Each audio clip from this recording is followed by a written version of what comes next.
नमस्कार, जय जोहार। आप देख रहे हैं इंडिया टाउन न्यूज़ भारत की बात और मैं हूं आपके साथ सुधीर मिश्रा। स्वागत है आपका हमारे खास बुलेटिन राजधानी सरकारधानी में, जहां हम आपको छत्तीसगढ़ की महत्वपूर्ण खबरों से रूबरू कराएंगे। तो चलिए बुलेटिन की शुरुआत करते हैं, लेकिन उससे पहले एक नज़र आज की हेडलाइंस पर।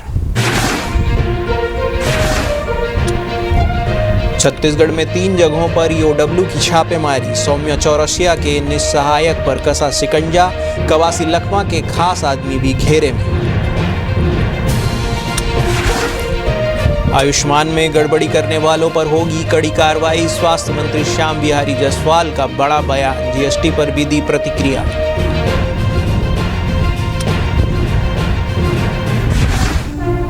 छत्तीसगढ़ में क्रिकेट प्रेमियों के लिए बड़ी खुशखबरी। प्रभतेज भाटिया होंगे बीसीसीआई के नए संयुक्त सचिव। शीर्ष पदों पर उम्मीदवारों के नामों की घोषणा।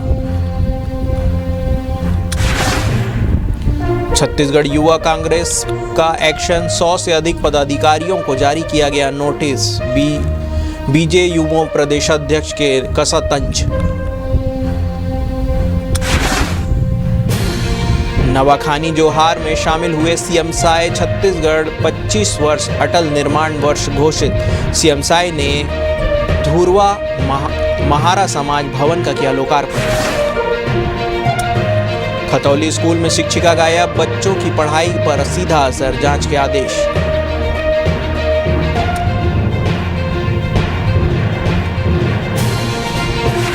– 2028 में राष्ट्रीय दल बनेगी शिवसेना। भाषा विवाद पर वर्मा बोले, पहले मराठी फिर हिंदी। श्रीकांत वर्मा के नाम पर सम्मान योजना।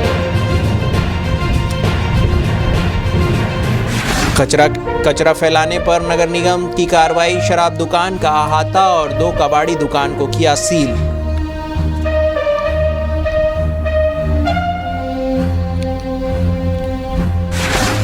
कवर्धा दुर्गा पंडाल विवाद। गृह मंत्री ने दी प्रतिक्रिया, बोले इस साल भी वहीं विराजेगी माता।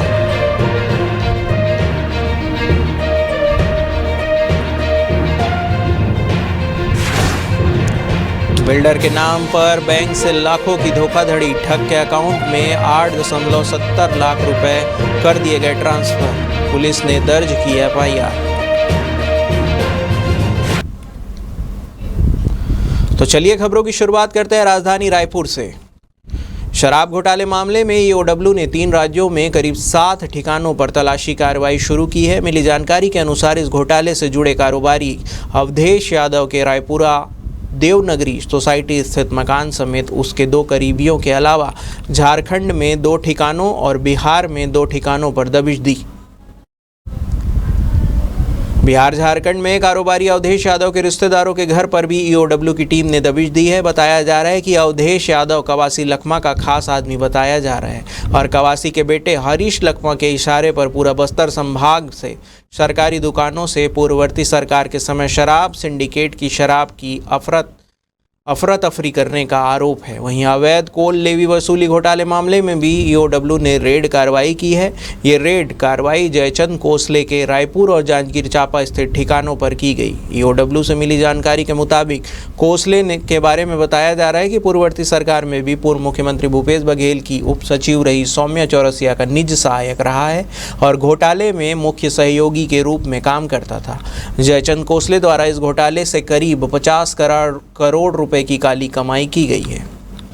छत्तीसगढ़ के स्वास्थ्य मंत्री श्याम बिहारी जायसवाल का बड़ा बयान सामने आया है। मंत्री जायसवाल ने कहा है कि कई निजी अस्पताल में आयुष्मान भारत योजना में गड़बड़ी हो रही है।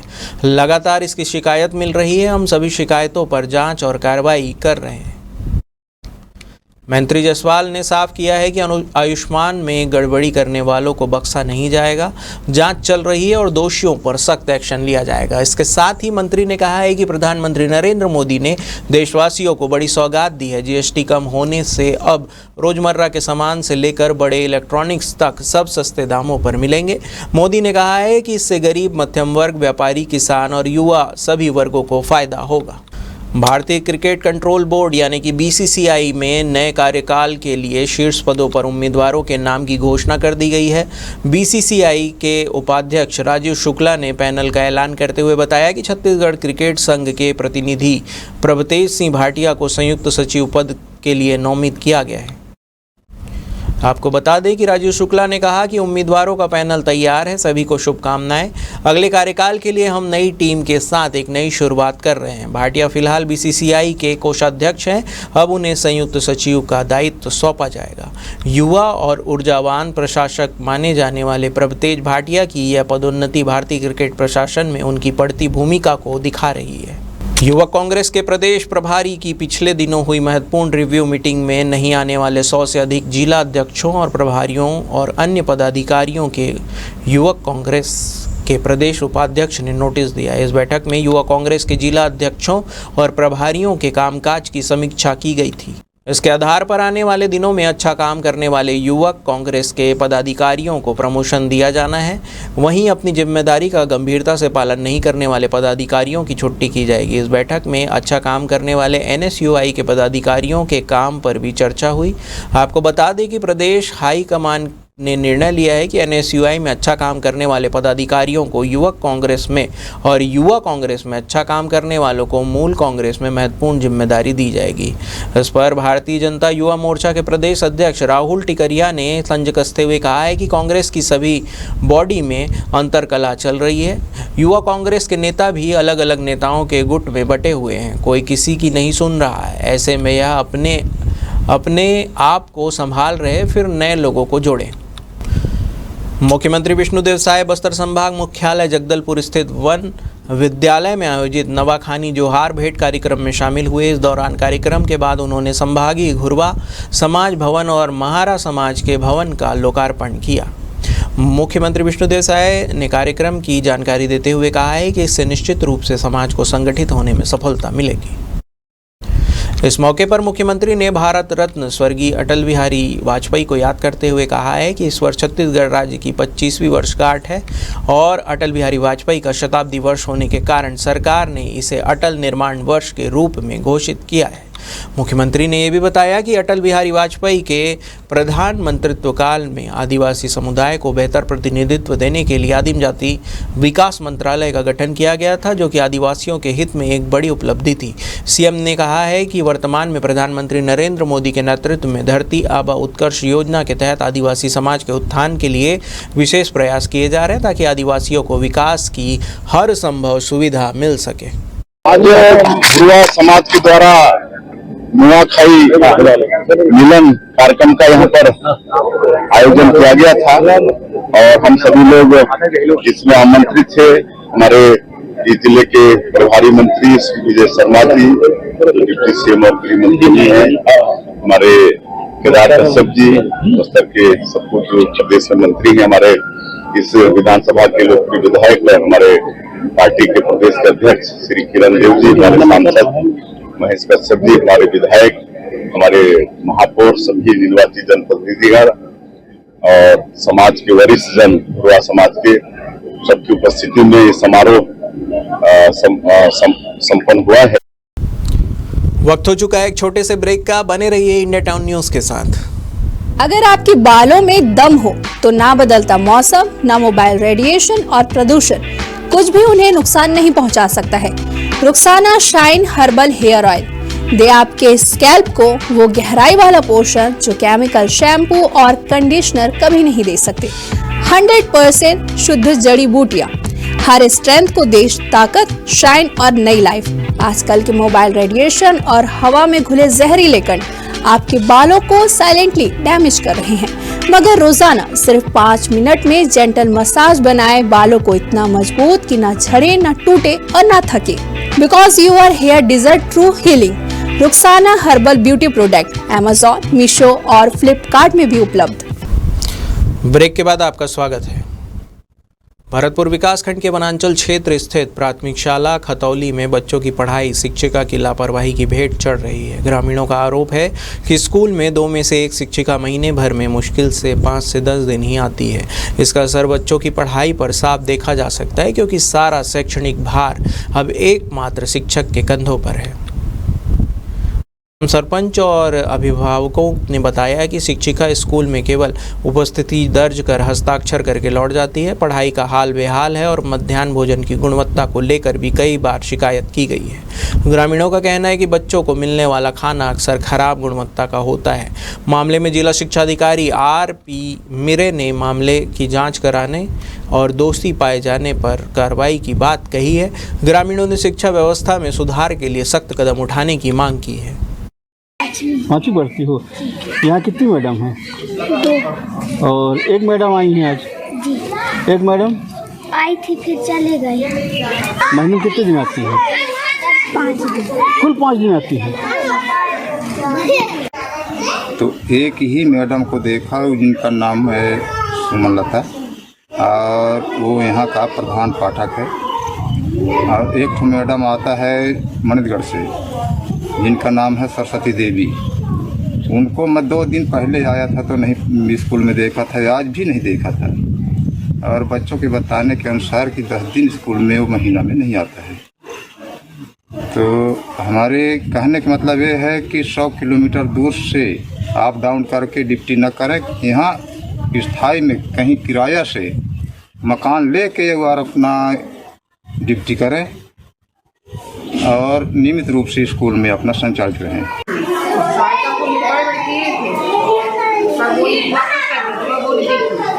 मैं तो ले जा सकती हूँ और जो भाई का बुखार है वो भी ले जाएगा तो मैं क्या करूँ?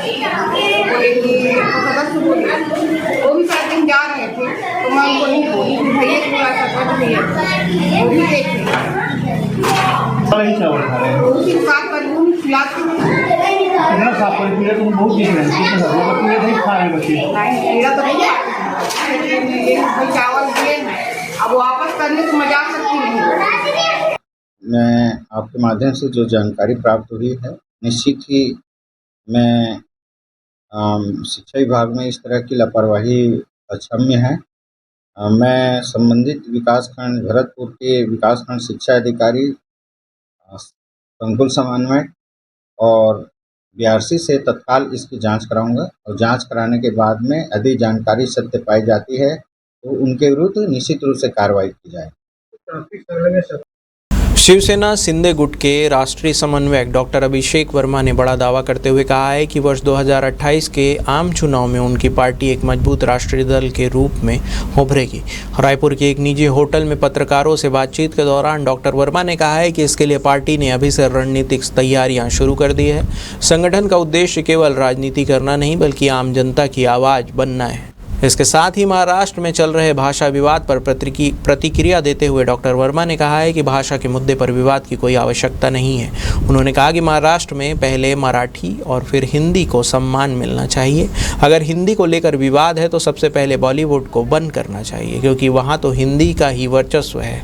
इस मौके पर डॉक्टर वर्मा ने एक बड़ी घोषणा करते हुए कहा है कि शिवसेना सिंधे देश भर के साहित्यकारों और पत्रकारों को सम्मानित करेगी। इसके लिए एक स्वतंत्र ज्यूरी का गठन किया जाएगा। साहित्यकारों को उनके पिता सुप्रसिद्ध साहित्यकार श्रीकांत वर्मा के नाम पर 21 लाख रुपए की पुरस्कार राशि दी जाएगी, जबकि पत्रकारों को 5-5 लाख रुपए से सम्मानित किया जाएगा। उन्होंने ये भी कहा है कि इस पूरी प्रक्रिया में पूर्ण पारदर्शिता सुनिश्चित की जाएगी। रायपुर नगर निगम की टीम ने कचरा फैलाने पर शराब दुकान की अहाते और 2 कबाड़ी दुकान को सील किया है। कार्यपालन अभियंता की उपस्थिति में नगर निगम स्वास्थ्य विभाग की टीम ने भनपुरी मुख्य मार्ग में शराब दुकान के अहाते की स्वच्छता व्यवस्था का औचक निरीक्षण किया। इस दौरान प्राप्त जन शिकायत सही पाई गई। सिंगल यूज प्लास्टिक का उपयोग और कचरा फैलाया जाना पाया गया। इस पर जोन कमिश्नर के निर्देश पर जोन स्वास्थ्य अधिकारी ने भनपुरी मुख्य मार्ग पर शराब दुकान के अहाते को तत्काल सील बंद करने की कार्रवाई की।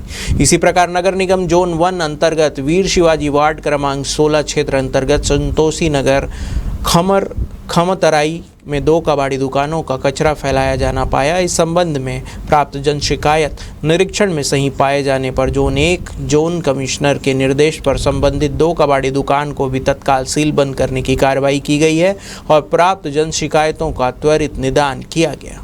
छत्तीसगढ़ के कवर्धा में बीते दिन दुर्गा माता पंडाल को लेकर दो समुदाय के बीच जमकर विवाद हुआ। इस मामले में गृह मंत्री विजय शर्मा मीडिया से बातचीत में कहा है कि प्रशासन में दोनों पक्षों से बैठकर बातचीत की है।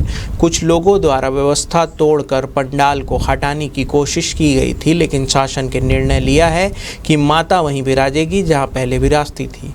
यह स्थल पिछले कई वर्षों से माता पूजन का केंद्र रहा है। दरअसल कामठी गांव के जब शिव मंदिर परिसर में दुर्गा माता की मूर्ति स्थापना को लेकर हिंदू समाज और गोंडवाना समाज के बीच कई बार विवाद खड़े हो चुके हैं। इस साल भी पंडाल लगाने को लेकर दोनों समुदाय के बीच हिंसक झड़प हो गई। गोंडवाना पार्टी के समर्थकों ने पंडाल उखाड़ कर फेंक दिया और मंदिर की बाउंड्री वाल पर ताला जड़ दिया, जिसके बाद दुर्गा समिति के लोग विरोध में जुटे और पुलिस के साथ झूमाझटकी हो गई, जिसमें कई लोग घायल हो गए। राजधानी में शातिर ठगों ने एक बिल्डर के नाम का इस्तेमाल कर बैंक से लाखों रुपए उड़ा लिए। मामला आमानाका थाना क्षेत्र का है, जहां बिल्डर सुबोध सिंघानिया के नाम पर अज्ञात ठगों ने बैंक को फोन कर 8,70,000 रुपए अपने खाते में ट्रांसफर करा लिए। आपको बता दें कि आमानाका थाना प्रभारी ने बताया है कि ठगों ने खुद को बिल्डर सुबोध सिंघानिया बताकर इंडियन ओवरसीज बैंक की शाखा से संपर्क किया और सीधे बैंक ऑफ इंडिया में आरोपी अवतार सिंह के खाते में 8,70,000 रुपये RTGS ट्रांजैक्शन करवा लिया। हैरानी की बात यह रही कि बैंक में बिना किसी चेक या वाउचर के यह ट्रांसफ़र कर दिया। जब इस फर्जीवाड़े का पता चला तो इंडियन ओवरसीज बैंक की महिला डिप्टी मैनेजर ने खुद थाने में पहुंचकर पूरे मामले की रिपोर्ट दर्ज कराई। इसके बाद पुलिस ने अज्ञात ठगों के खिलाफ धोखाधड़ी का मामला दर्ज कर लिया। हमारे खास बुलेटिन राजधानी सरकारधानी में फिलहाल इतना ही। देश प्रदेश की तमाम खबरों से अपडेट रहने के लिए बने रहिए इंडिया टाउन न्यूज़ के साथ। नमस्कार। आप देख रहे हैं इंडिया टाउन न्यूज़, भारत की बात।